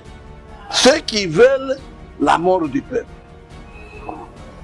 qui ont comme, comment on appelle ça, bilan, 4 millions en Mbujimaï, 6 millions à Bukavu. Ça, ce sont des diables. Le 21 janvier 2018, le CLC appelle encore à une deuxième marche pacifique. Malheureusement, celle-ci, comme la précédente, sera étouffée dans l'œuf. Cierge, Bible et rameaux à la main, ils défient la police. Si ces chrétiens manifestent dans les rues de Kinshasa, la capitale de la République démocratique du Congo, c'est contre le maintien au pouvoir du président Joseph Kabila. Ce dimanche, après la messe, 6 personnes ont été tuées dans la dispersion de cette marche interdite par le pouvoir. Au moins 33 personnes ont été blessées dans tout le pays. Les manifestants réclament au président Joseph Kabila de déclarer publiquement qu'il ne briguera pas un 3e mandat, ce que lui interdit la Constitution. De toi et moi,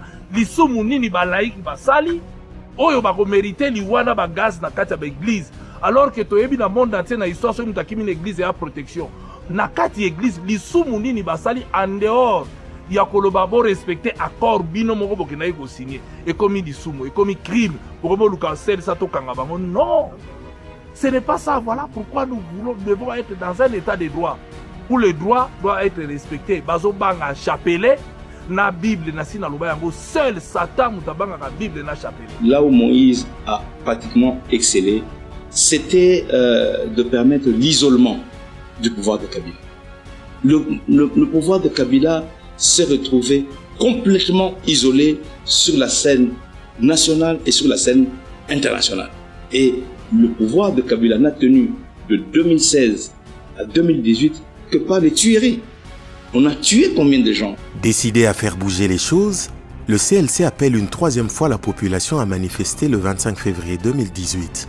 Seulement, plus le CLC et ses alliés dans l'église catholique et le rassemblement montaient en pression, plus les représailles des militaires et policiers grimpaient également. À ce 3e appel à manifester pacifiquement, certains militaires et policiers se permettront jusqu'à abattre des manifestants à bout portant. Les manifestations, j'y étais à toutes les trois. J'ai encore toutes les dates en tête du 31 décembre 2017 qui nous a permis de recadrer Kabila. Et Kabila s'empressait là d'attendre la fin de l'année pour nous marcher dessus. Cette manifestation du 31 décembre avait permis d'échanger les rapports de force. Il y a eu celle du 21 janvier. Pour toutes les trois manifestations, moi j'étais à ma paroisse, la paroisse Notre-Dame. Et celle, la dernière du 25, qui a vu tomber armes à la main les braves Rossi Mukendi. Nous avons aussi perdu Thérèse Kapangala, paix à son âme, Hussein Gandou et bien d'autres. Si Kabila avait suivi mon conseil, aujourd'hui, Rossi Mukendi serait en vie avec sa famille. Les autres qui sont morts, ils seront en vie. Il y a eu beaucoup de sacrifices, il y a eu beaucoup de gens qui sont morts. Et vous allez voir, ce n'est pas encore fini. Il y a des familles qui n'ont pas encore pleuré le leur parce qu'on les a interdits de faire même le deuil. Ce que je regrette, c'est le mort inutile. C'est là où Kabila a trahi le peuple congolais. Même s'il a tort, il y va jusqu'au bout. Après, il vient vous dire, je me suis trompé. Si je savais qu'il allait s'accrocher, je ne pouvais pas faire campagne pour lui. Lelo Rossi, tokotangaka Rossi vi mobimba, ti tokokende po nini akufi po na intérêt na ye personnel te makila na ye tangi na mabele ya Congo po na Congo et se développer. Kapangala akufi po na nini? Est-ce que Kapangala akufi po akendaki koluka mbongo te bakufeli mboka? Ba misusu toyebi bakomona bango nanu batangi te. Liste kwa labula ito ala fier ke tokomi na ba héros, photo lukaka jour ata moko tokomomoraka bango. Que n'oubliez pas tous ces morts. Tous ces morts ne sont pas morts pour rien. Les gens, il y a des gens qui doivent être arrêtés. Il faut les arrêter parce que il faut pas continuer dans l'impunité. Il faut que les gens qui ont tué, parce que si on s'arrête à Rossi, c'est comme si on n'avait rien dit. Son père est mort aussi, le père de Rossi, est mort suite au chagrin. Et la jeune Kapangala, tout le monde qui est, les gens qui ont été massacrés le 15 septembre 2016, tous ces gens-là, qui va juger? Le CELSA fait son travail, c'est un mouvement de la société civile. Il ne faudrait pas que nous, politiques, commencions à dire « ça a été mon mérite » et tout ça. C'était un mouvement de la société civile, un mouvement laïque, comme c'est bien dit. Et je laisse d'autres y avaient apporté quelque chose, une quelconque contribution. Finalement, toute l'opposition accepte de faire des compromis et aller aux élections en décembre 2018. Le 12 mars 2018, Moïse Katumbi annonce la création de Ensemble. Après s'être réunis en conclave pendant 3 jours en Afrique du Sud, avec quelques membres de l'opposition en accord avec lui dans le combat pour faire partir Joseph Kabila, intervient la naissance du mouvement électoral Ensemble pour le changement. À partir de ce moment-là, Moïse Katumbi a commencé à rassembler les siens. Jusqu'à ce que nous sommes arrivés à Johannesburg, la naissance d'Ensemble pour le changement. Et il a continué. Vient le temps, Moïse Katumbi annonce son retour en RDC pour déposer sa candidature à la présidence. Alors Moïse Katumbi, vous, personnellement, il y a des poursuites contre vous dans votre pays. Vous avez annoncé plusieurs fois votre retour. Vous semblez le différer. Est-ce que vous avez peur de rentrer ? Vous savez, d'abord, c'est des procès bidons. Les évêques l'ont dit que c'était de mascarade. J'ai fait appel aussi au Conseil des droits de l'homme des Nations Unies à Genève. Ils m'ont demandé de retourner. J'ai écrit aussi au président de la sous-région pour mon retour au pays. Je suis en train de préparer mon retour. C'est un devoir pour moi d'aller sauver un peuple qui est en train de souffrir. Le pouvoir de Kinshasa fait naître encore un dossier contre lui, toujours dans le but de l'empêcher de rentrer au pays. Tout s'amorce par un article de Jeune Afrique qui annonce que Moïse Katumbi avait acquis la nationalité italienne depuis quelques années déjà. Nous devons nous dire la vérité, c'est l'histoire de notre pays. Monsieur Mutondo Kalev, Mutondo Idou, quoi que sais-je encore, il avait plusieurs noms. Il était un spécialiste des montages avec les Néhémie et les autres. Il montait des histoires avec les Bochab pour nuire aux opposants. C'était ça, leur métier. C'était ça. Likamba nationalité, même d'accord le babouité, même des fois agir sur base de ma pièce. Pour un gouvernement responsable, le gouvernement ne doit pas se baser sur base na réseaux sociaux, aux documents. Il doit écrire à un autre gouvernement. Il est porte-parole du gouvernement. Il doit écrire à la gouvernement italien. Est-ce que monsieur tel et tel est un citoyen italien, oui ou non? C'est ça la responsabilité. Tous en ambassade na Congo, donc tous en relation diplomatique na Bango, on devait écrire et avoir une réponse cohérente pour opposer à Moïse Katumbi, voilà, aux alliés italiens. Voilà l'être ambassade italienne de Kobi Yangoyo. On dit que je suis italien. Je vis la liste là qui est sortie de la double nationalité. Sur la même liste là, je n'ai pas vu des Tanzaniens. Je n'ai pas vu des Tanzaniens. Parce que nous connaissons, il y a des Tanzaniens. Si réellement les gens sont conscients de ce qu'ils sont en train de faire, on devait avoir des Tanzaniens sur la liste aussi, parce qu'on l'a vu dans Bloomberg. Donc, on cherche à nuire à d'autres personnes. Bon, moi, je suis né au Congo. Tous ces gens qu'on est en train de vilipender au Congo, moi, même l'œil d'accoucheuse là, elle vit encore, heureusement, elle n'est pas encore morte. Les gens m'ont vu grandir, jouer au football à la cité, aller à l'internat. J'ai des amis avec qui j'ai étudié. Mais il y a des gens qui sont venus nous rejoindre au Congo. Nous les avons acceptés. Donc, je suis congolais. J'avais ma carte d'Isaïr, la carte verte avec flambeau. J'étais en train même de la regarder aujourd'hui. Mais les gens qui étaient en Tanzanie, ils sont rentrés avec quelle pièce d'identité? Moi, je me pose la question. Qu'on puisse me dire, le président Kabila, quand il est venu de la Tanzanie, il avait un passeport zaïrois à l'époque. Qu'on me montre ce passeport-là. Sa famille aussi. Mais on l'a vu dans Bloomberg il n'y a pas longtemps. Bloomberg a sorti le numéro de passeport tanzanien de membres de la famille du président Kabila. C'est ce que je suis en train de dire. Si vous nous aviez trouvé au pays, ne cherchez pas de coup là où il n'y en a pas. Le plus important pour nous, c'est redresser l'économie de notre pays. Moïse Katumbi décidait de déposer sa candidature à la présidence le 4 août 2018, soit 4 jours avant la clôture des dépôts de candidature. Il prend l'initiative de tenter une entrée en RDC par route en passant par la Zambie. Moïse Katumbi n'avait pas peur d'entrer, mais quand j'ai demandé l'autorisation d'atterrissage à la Luano, pourquoi on ne m'a pas autorisé? Et ce n'est pas la première fois que je demande. J'ai demandé encore une fois. Je crois que je devais retourner au pays. C'était atterrir à Kinshasa. Ils ont refusé, je crois, à 2 reprises. Vous vous rappelez avec le ministre Kalumba qui était ministre du Transport, si j'ai une bonne mémoire.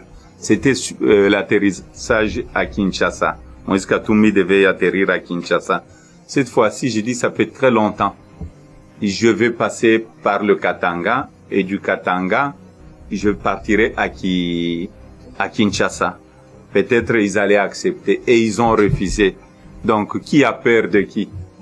S'il n'y a pas eu les écrits, là, on dirait que Moïse Katumbi a eu peur, malgré qu'on m'a refusé l'autorisation d'atterrissage. Je suis allé à Andola et je suis allé à Kasumbalesa. Quoique Moïse Katumbi se soit physiquement rendu à la frontière de la RDC avec Image à l'appui, Lambert Mende, porte-parole du gouvernement, niera tout de même ces faits. Lui et ses amis ont dans un premier temps inventé une fausse demande d'autorisation d'atterrissage jamais envoyée à l'autorité de l'aviation civile avant de prétendre faussement avoir été empêché d'entrer en République démocratique du Congo en fabriquant des faux communiqués attribués tantôt à des autorités zambiennes, tantôt à des autorités congolaises non autrement identifiées, pour des raisons évidentes. Une vraie farce. La vérité est simple. Ce monsieur ne s'est jamais présenté du côté congolais de la frontière à Kasumbalesa, ni vendredi, ni samedi dernier. Banda menda banda soka fongoli munokone la gali kabalokuta. Donc congolais a yebié monde entier même partout au tambola kabasi ba yebaye kalobaka lokuta jamais lobali kabasolo. Monsieur Moïse Katumbi, dites-nous comment ça se passe votre retour à Lubumbashi. C'est pour aujourd'hui, j'arrive à la frontière là dans 5 minutes et je vais traverser pour Lubumbashi. On apprend que ça bouge à Lubumbashi, il y a des tirs et des gaz lacrymogènes. La délégation de Ensemble pour le changement qui devait vous accueillir est empêchée. Quelle est votre réaction par rapport à ça? D'abord, on m'a refusé l'autorisation d'atterrissage en recherche par la justice parce qu'eux-mêmes ils savent que je n'ai pas de problème au pays. Je suis en train de rentrer, ce n'est pas pour la guerre, c'est pour que je puisse postuler et participer à ce grand rendez-vous pour les élections de 2018. Nous sommes donc en ligne depuis Kasumbalesa avec Olivier Kamitatou, le porte-parole de Moïse Katumbi. Olivier Kamitatou, bonsoir. Bonsoir. Bonsoir, vous restez donc à la frontière zambienne ce soir. Vous l'avez entendu, Lambert Mende a affirmé que ce n'est pas Moïse Katumbi en personne qui s'est présenté au poste frontière, qu'il a envoyé un collaborateur. Qu'est-ce que vous répondez ? Bien, si le ridicule pouvait tuer, M. Lambert Mende serait foudroyé. Moïse Katumbi était bel et bien au poste frontière de Kasumbalesa, des dizaines de milliers de compatriotes qui avaient bravé la soldatesque déployée du côté congolais pour accueillir Moïse Katumbi du côté de la frontière zambienne étaient là, témoins. Moïse Katumbi s'est présenté, a voulu traverser, la frontière était bloquée et c'est la première fois au monde où on voit un fugitif, soi-disant fugitif, vouloir rentrer dans son pays, s'en remettre aux autorités de son pays et être bloqué à la frontière. Qu'est-ce qu'on lui a dit quand il s'est présenté ? Vous confirmez qu'il s'est présenté en personne au poste de frontière. Qu'est-ce qu'elles ont dit à Moïse Katumbi ? Madame, la frontière, madame, était fermée. Les militaires étaient déployés. Les agents de l'immigration ont été retirés. Donc vous n'avez pas pu rencontrer d'agents de l'immigration ? On n'a pu rencontrer aucun agent de l'immigration congolaise, simplement parce que la frontière était fermée, madame. Et quand la frontière est fermée, à qui s'adresse-t-on ? Quand les militaires en cagoule sont déployés, à qui peut-on s'adresser ? Quand des citoyens congolais sont blessés par balles, parce que les balles ont crépité au niveau de Kasumbalesa, eh bien, nous devons dresser le constat que la frontière était bel et bien fermée, toute activité avait bel et bien cessé, et Moïse Katumbi n'a pas pu entrer en République démocratique du Congo. Tu sais que jusqu'aujourd'hui, les dossiers de Moïse Katumbi, tous les dossiers, à commencer par les dossiers des mercenaires. La population n'a jamais vu des mercenaires. À ce jour, vous comprenez que c'était un montage. Les dossiers affaires immobilières de la maison attribuée à Stupus. Je vais vous rappeler que Moïse Katumbi a habité dans cette maison quand il avait 6 ans. C'est la maison de son frère, Raphaël Katebi Katoto, qui m'a dit personnellement en Belgique. Et il a dit même ici que c'est sa maison. Donc tous les faux dossiers montés de toutes pièces contre Moïse Katumbi, c'était pour l'empêcher de devenir candidat. Le 8 août, dernier jour de dépôt de candidature, la majorité présidentielle révèle enfin son candidat à la présidence, à peine quelques heures avant la fin du dépôt de candidature. Il s'agit du camarade Emmanuel Ramazani Shadari. Il a choisi un dauphin, ce qui est une bonne chose. Mais le dauphin aussi doit me féliciter, parce que si je n'avais pas parlé du troisième faux Pelnati, il n'y aurait pas de dauphin de l'autre côté. Donc il a eu de la chance parce que je parlais du troisième faux Pelnati. Le peuple congolais s'est battu pour qu'il n'y ait pas changement de la Constitution. Le Congo n'a pas changé de Constitution. Le peuple congolais s'est battu pour qu'il n'y ait pas un troisième mandat pour un président qui a déjà fait 2 mandats. Cela est arrivé. C'est la victoire du Congo. Mais lorsqu'on regarde de très près, Moïse Katumbi a gagné. Kabila avait même le terrain. C'était le terrain de Kabila parce que c'est lui qui disait qu'il est chef de l'État avec le militaire, avec tout, avec la police, avec la justice. Même Moïse Katumbi l'a empêché de se présenter. Et je vous dis bien que lorsqu'on écrira l'histoire de notre pays, cette phrase-là de Moïse Katumbi, on l'écrira en lettres d'or.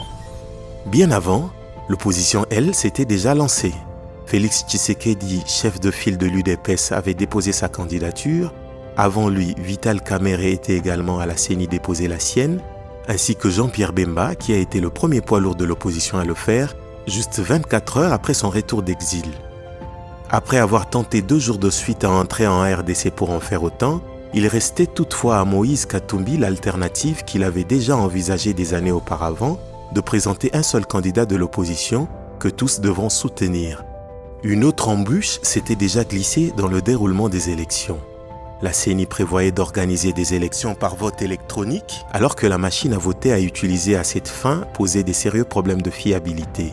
Le CLC lancera même une campagne télévisée pour y faire obstacle.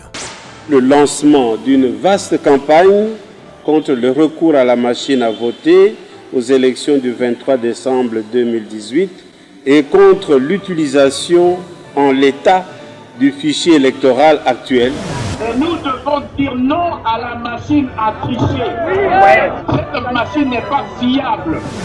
Le processus électoral reste opaque. Il y a cette histoire de machine à voter que nous ne voulons absolument pas.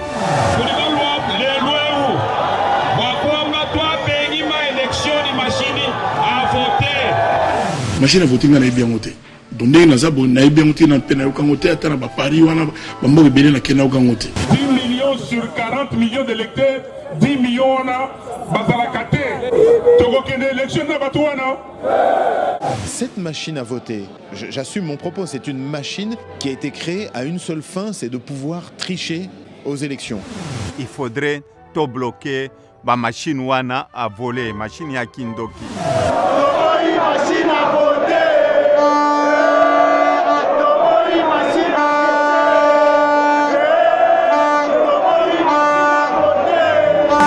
Batebele bongo baloba ke bazo décrier le Congo, bongo bino continue ko brandir ango kaka. Pour toutes ces raisons et pour des élections crédibles, nous disons non à la machine à voter.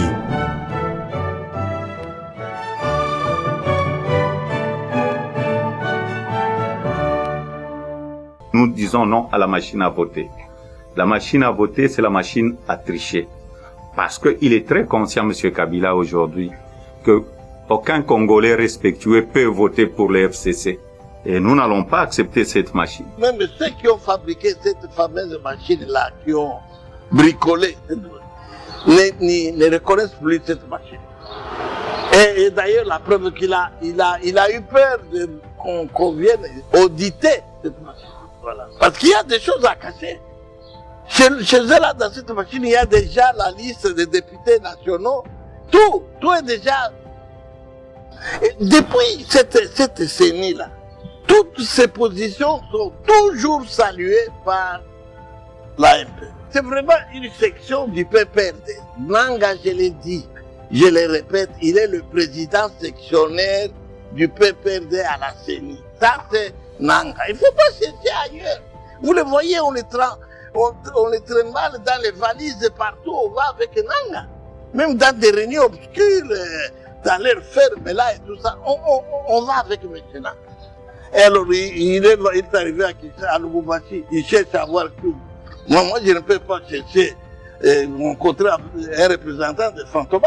Je ne peux pas faire, sinon je risque de rêver, de ne pas refuser. J'ai eu peur de rencontrer M. Nanga. C'est très bien que cette machine-là est faite pour tricher. Il le sait, en âme et conscience. Il le sait. Et il le répondra tôt ou tard. De toutes les façons, le poids lourd, soyez sûr, Félix Tshisekedi, Jean-Pierre Bemba, Vital Kamerhe, Martin Fayulu, Matungulu, nous allons nous mettre ensemble. À chaque fois qu'il y avait une réunion concernant le Congo, Moïse Katumbi était toujours là, avec les uns et les autres. Jusqu'à ce que le président Tshisekedi lui fasse confiance, qu'il accepte Genval.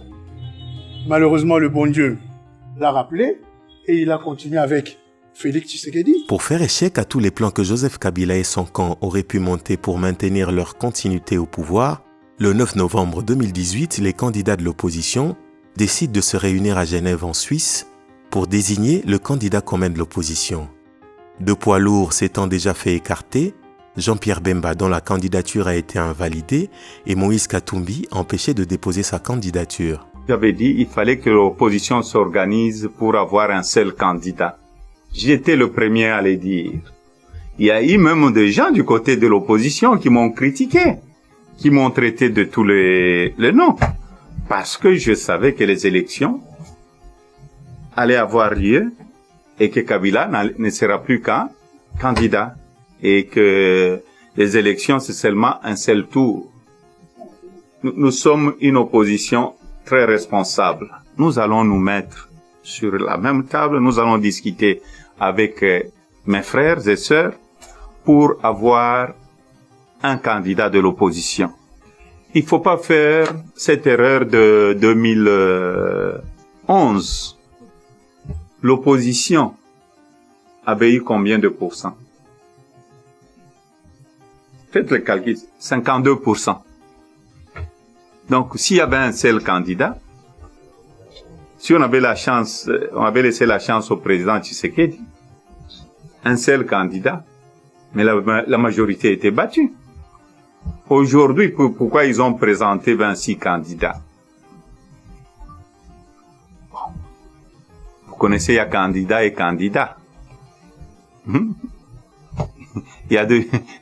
y a des gens qui ne savent même pas compter de 1 jusqu'à 100, mais où est-ce qu'ils ont trouvé les 100 000? Je sais qu'il y en a certains qui ont refusé dans un sens comme l'autre de soutenir celui-là, celui-ci. Et ça a été un bel exemple. Un exemple de dépassement de soi, l'amour du Congo, avant tout. Avant tout. Ça, c'est du tout Moïse, ça. Vous ne trouvez pas ça souvent chez le Congolais, nous sommes égocentriques. C'est qu'on a dit souvent, bon, gaï.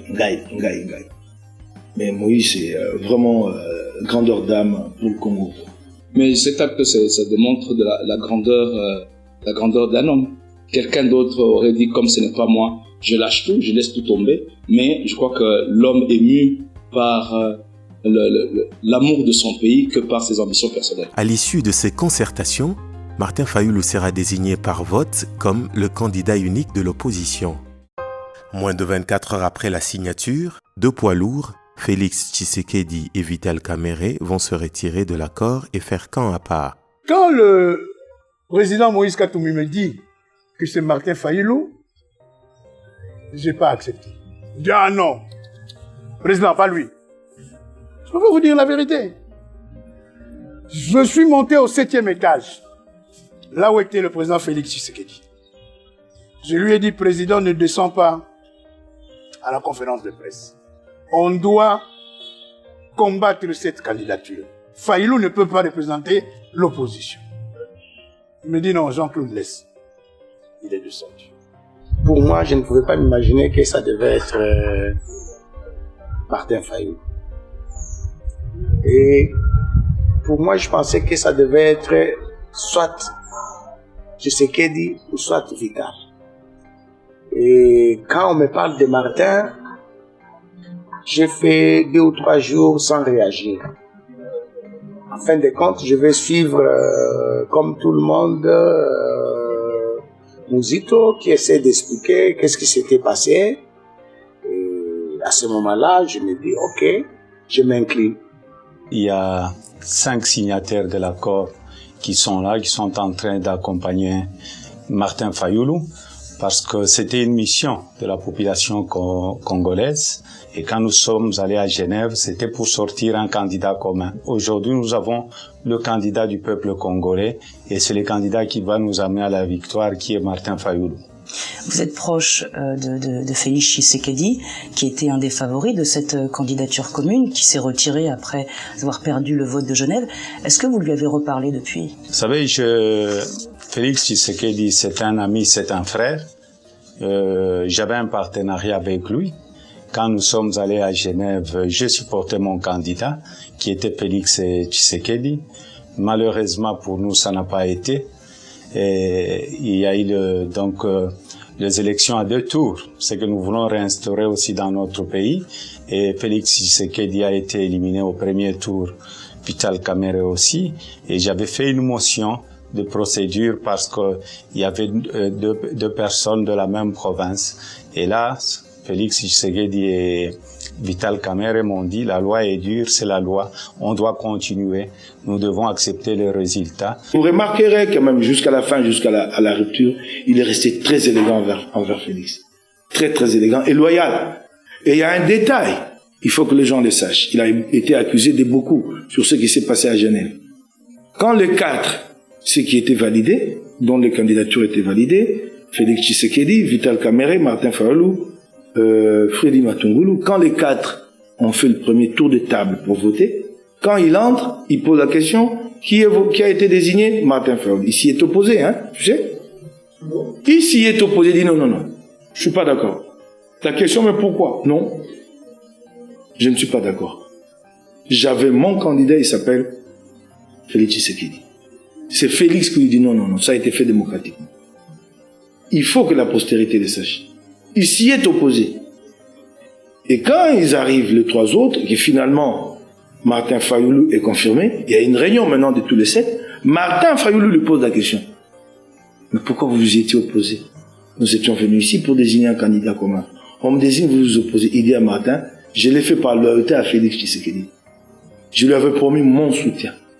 Et comme il m'a dit que ça a été fait démocratiquement, désormais, vous avez mon soutien, vous. Et il a donné ce soutien-là à Martin Fayulu jusqu'au bout. Il faut que l'histoire le sache.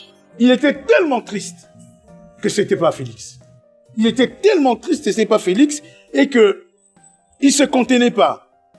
Commence la réunion en disant, je veux vous dire une chose, je n'influence personne, celui qui veut suivre mon orientation peut le faire, celui qui ne veut pas, il est libre, nous sommes en démocratie. Moi, je suis un homme d'affaires. Vous le savez tous.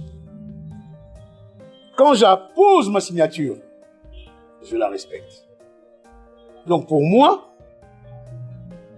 je veux soutenir Martin Fayulu comme candidat de l'opposition. Il n'est pas candidat. Il est exclu de la course. Il pouvait, par orgueil, par suffisance, dire « Je n'apporte pas mon soutien à Martin Fayulu. J'attends mon heure, j'attends. » Il les soutient et il les dit. Et il porte Fayulu publiquement. C'est grand. Ça, cet homme-là.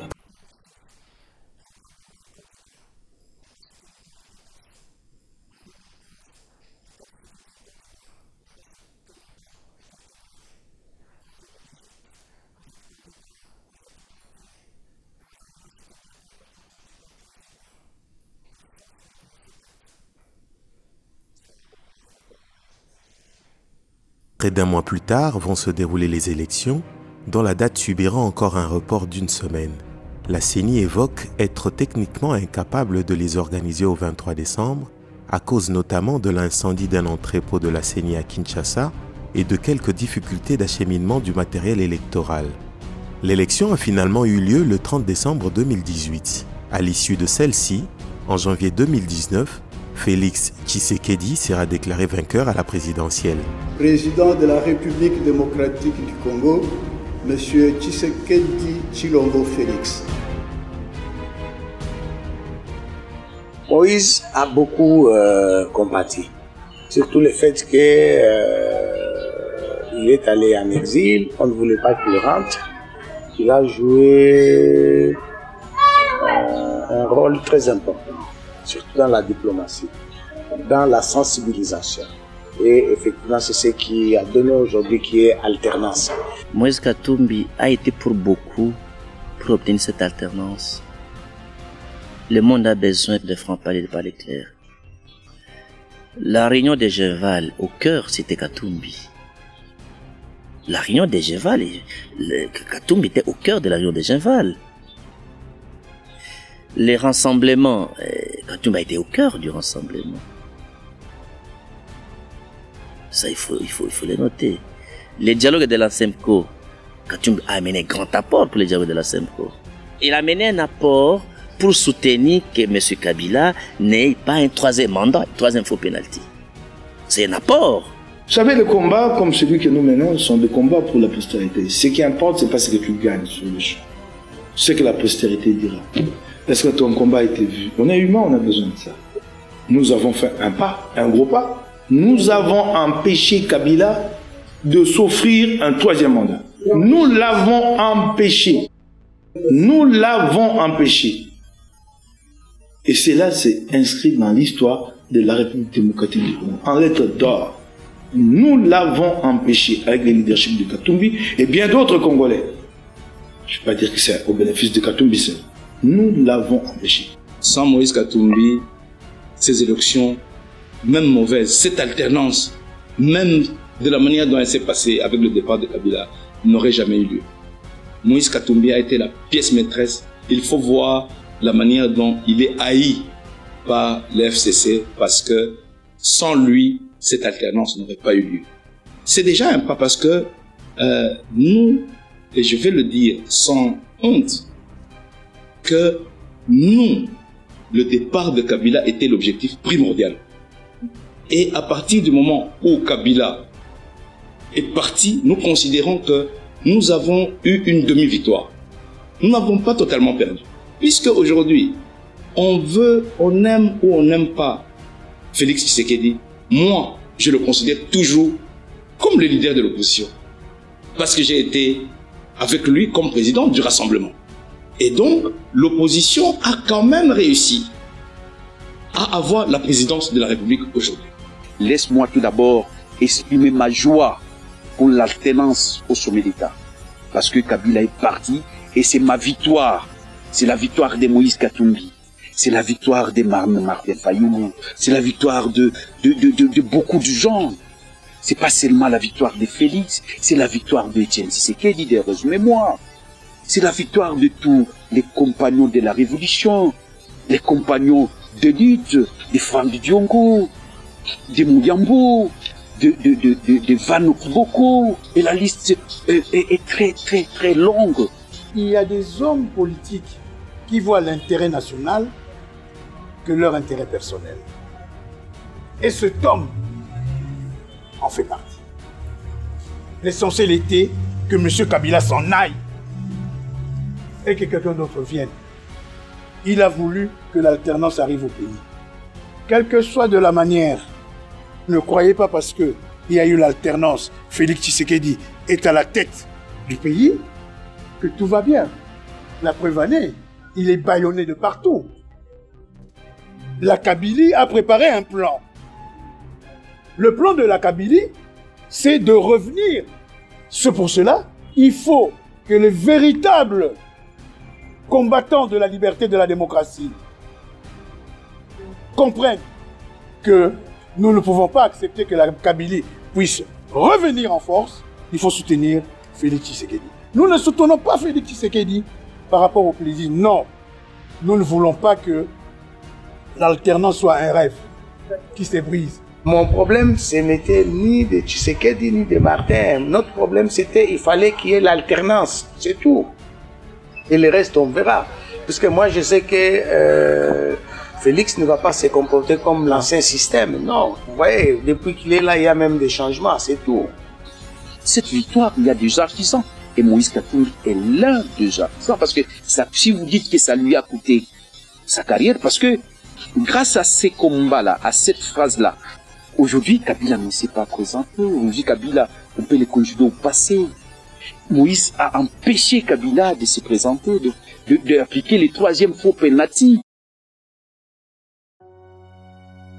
Décidé plus que tout à mettre fin à des multiples années de dictature, Moïse Katumbi s'est investi avec acharnement contre tous ceux qui ont voulu interférer à l'instauration d'une vraie démocratie en République démocratique du Congo. Je voudrais sincèrement remercier la population congolaise parce que si nous sommes arrivés à ce que Kabila ne puisse pas être candidat, c'est vrai, il y a eu un mot d'ordre que j'avais donné, pas de troisième faux penalty. Grâce à une petite anecdote sur le troisième faux penalty, Moïse Katumbi a pu faire échec à la continuité de la dictature et à la misère du Congolais. Il a ainsi apporté sa pierre dans la construction d'un avenir meilleur pour la RDC. C'était une lutte. Il y a eu ceux qui sont morts, il y a des familles qui ont perdu leurs frères, leurs fils, leur père, leur grand-père, leur oncle. Je leur dis merci. parce que c'était un grand combat. C'est un combat du changement. Mais tout n'est pas fini.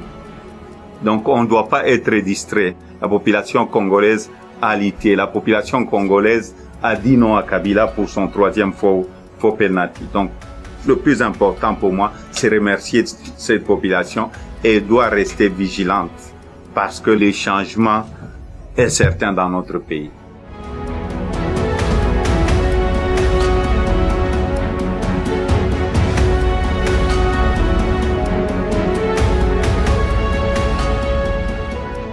Nous avons connu beaucoup de militants dans le combat vers la démocratie et l'état de droit, des personnes qui ont été acteurs de ce que nous avons de meilleur aujourd'hui. Leur grande force est de se battre fermement pour faire bouger les choses en faveur de leurs idéaux, même où certains verraient un sombre avenir. Ces personnes savent par la chaleur de leur cœur apporter une lueur d'espoir. Moïse Katumbi a connu des moments sombres dans son combat politique. Il a vu de ses yeux la misère de ses compatriotes. Il a perdu des proches, mis sa propre vie en danger. Il aurait pu tout lâcher et mener sa grande vie de fortuné loin de toutes ces atrocités en évitant de se mettre en danger. Mais il a choisi de se battre pour un avenir plus radieux pour son pays et ses compatriotes congolais. En voyant les conditions inhumaines dans lesquelles ses frères et sœurs congolais vivaient, Moïse Katumbi a choisi de rester pour leur offrir les mêmes chances que celles qu'il a eues. Durant toute sa carrière politique, il a travaillé sans relâche pour permettre à tout un pays ainsi qu'à une nation de croire que les jours meilleurs sont à venir.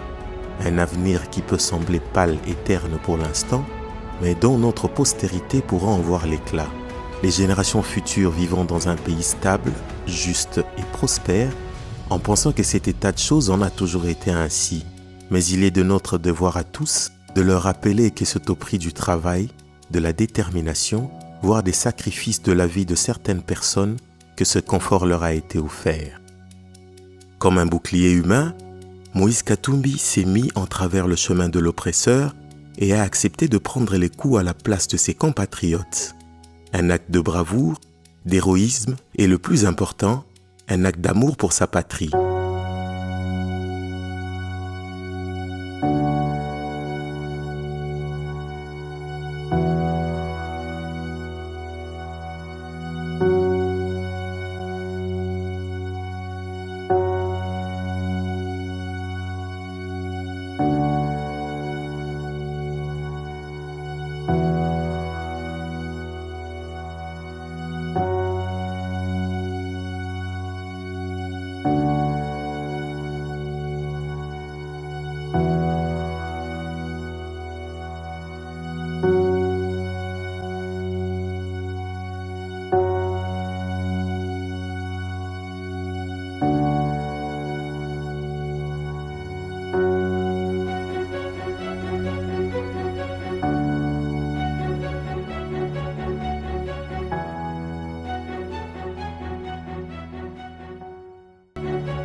Vous venez là de suivre Il était une fois, les 3 faux penalty, donc question publique. L'histoire se chargera de donner à chacun sa juste dimension. Merci d'avoir été des nôtres. À nous revoir pour la toute prochaine fois avec un nouvel invité, pourquoi pas une nouvelle invitée dans question publique. Madame, monsieur, cette émission est terminée. Au revoir.